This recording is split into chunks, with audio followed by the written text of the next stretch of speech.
नमस्कार मित्रों, और मैं सबसे पहले क्षमा प्रार्थी हूँ। मैं आपके बीच निर्धारित समय से विलंब से पहुँची हूँ, इसलिए मेरा विश्वास है कि आपने मुझे माफ़ किया होगा। मैं अपनी बात की शुरुआत करती हूँ। वर्तमान में जो परिस्थितियाँ पूरे देश में दिखाई दे रही हैं और पूरा देश महिलाओं पे जो अत्याचार हो रहे हैं उसको लेके धड़क रहा है। पीड़िता कोई भी हो, किसी भी राज्य की हो, किसी भी वर्ग की हो, लेकिन जिस महिला के साथ घटना घटती है वो उस पीड़ा को लोगों को कई बार बता पाती है, कई बार नहीं भी बता पाती है। ऐसी परिस्थितियों में और इन विषयों पे राजनीति नहीं होनी चाहिए, ऐसा भारतीय जनता पार्टी का अटल विश्वास है। बहुत बार इन विषयों पर राजनीति होती है, ये पीड़िता के साथ साथ समाज के लिए भी पीड़ादायक है और इसका कोई लाभ न राजनीतिक दल को लेने की कोशिश करनी चाहिए और ना ही व्यक्तिगत तौर पर किसी व्यक्ति को। जो घटनाएं घटी हैं, इन तमाम घटनाओं को देखते हुए देश में भारतीय जनता पार्टी की मोदी सरकार ने कुछ एडवाइजरी जारी की है और उन्होंने जब घटना घटे इस घटना पर तत्काल कार्रवाई हो, इसके लिए हमारी केंद्र की सरकार ने इन कमियों को दूर करने के लिए और इसके साथ ही साथ उस पर त्वरित कार्रवाई हो, कार्रवाई में अगर उसे दंडित किए जाना आवश्यक है तो उसका भी प्रावधान किया है। जो एडवाइजरी जारी की गई है उसमें हमारे गृह मंत्रालय की ओर से कहा गया है कि बलात्कार की शिकायत पर एफआईआर तुरंत दर्ज होनी चाहिए, चाहे वो किसी के भी क्षेत्राधिकार में क्यों ना हो। बहुत बार ये परिस्थितियां होती हैं कि जहां पर घटना घटी है और पीड़िता जब वहां किसी थाने पर रिपोर्ट लिखाने जाती है तो मेरे क्षेत्राधिकार में ये क्षेत्र नहीं आता है कहकर उसे वापस कर दिया जाता है, जिसके कारण जो रिपोर्ट लिखने में आनाकानी होती है, क्षेत्राधिकार में नहीं है, इसके बहाने से रिपोर्ट नहीं लिखी जाती है। इसके लिए सरकार ने ये प्रावधान किया है कि अब पीड़िता अगर कोई भी हो और अगर घटना घटती है तो उसके पास में जो सबसे पास का थाना है वो अपने उस पास के थाने में जाके, चाहे वो किसी के भी क्षेत्राधिकार में आता हो, और उसे अगर उचित लगता है, अगर उसे जिस थाने में वो अपने आप को सुरक्षित महसूस कर रही है या सबसे पहले पहुंच पा रही है तो उस थाने में उसे एफआईआर करना होगा। ये एडवाइजरी दी गई है।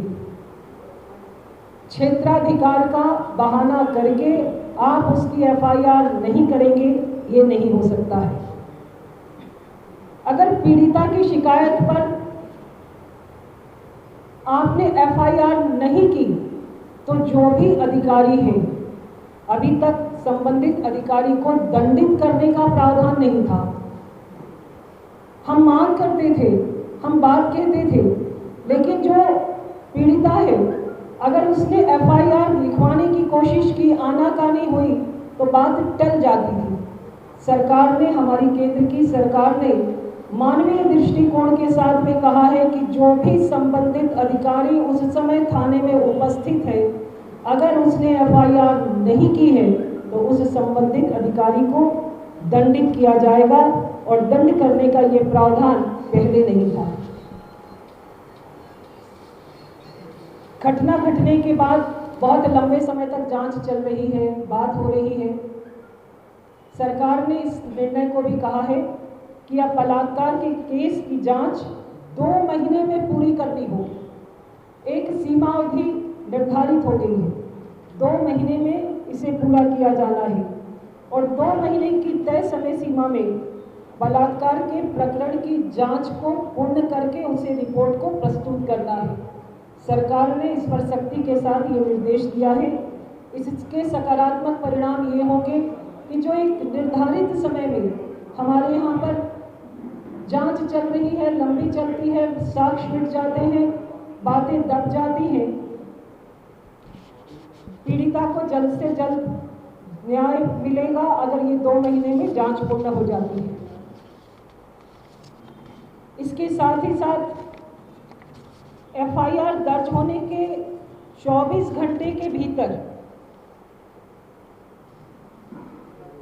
पीड़िता का मेडिकल परीक्षण कराना अनिवार्य किया गया है। घटना घटने के बाद कई बार जब रिपोर्ट नहीं लिखी जाती है या रिपोर्ट लिखी जाती है तो रिपोर्ट लिखने के बाद 24 घंटे के अंदर अगर मेडिकल जांच नहीं कराई जाती है और मेडिकल जांच की देरी के कारण जो फॉरेंसिक सबूत हैं वो नष्ट हो जाते हैं, जिसका लाभ हमेशा अपराधियों को मिलता है, उनका मनोबल बढ़ता है। तो अपराधियों का मनोबल कम हो, उनके मन में समाज के साथ साथ कानून का डर हो, इस बात के लिए भी सरकार ने कहा है कि एफआईआर दर्ज होने के 24 घंटे के अंदर जो भी संबंधित अधिकारी उस समय उस क्षेत्र में जिसने एफआईआर दर्ज की है, ये उसकी ड्यूटी है कि 24 घंटे के अंदर पीड़िता का मेडिकल टेस्ट करवाएं और उसकी रिपोर्ट भी कलेक्ट करें। बंधुओं, ये जितने विषय यहाँ पर मैंने आपके समक्ष रखे हैं, केंद्र की सरकार ने, मोदी सरकार ने जिन विषयों को बेटी बचाओ बेटी पढ़ाओ का एक अभियान चलाया, लेकिन उसके बाद जिस प्रकार से देश में ये अभी सुनाई पड़ रहा है और इसमें अन्य राजनीतिक दल आरोप प्रत्यारोप की राजनीति के साथ साथ इसका राजनीतिक लाभ ले रहे हैं, ये दुर्भाग्यजनक स्थिति अब रुकनी चाहिए। और सरकार ने इसलिए महिलाओं के हित में उनके आत्मसम्मान की रक्षा के लिए यह एडवाइजरी जारी करी है। ये सभी राज्यों में लागू होगा। सभी राज्य चूंकि संघीय व्यवस्था के साथ बंधे हुए हैं, इसलिए सभी राज्यों को इसे तत्काल लागू किया जाना है। आज आपके माध्यम से इन विषयों को मैंने आपके समक्ष में रखा है। सांसद ने जिस विषय को कहा है, मेरा ख्याल है उस विषय पर वही बहुत स्पष्टता से आपको जवाब दे पाएंगे।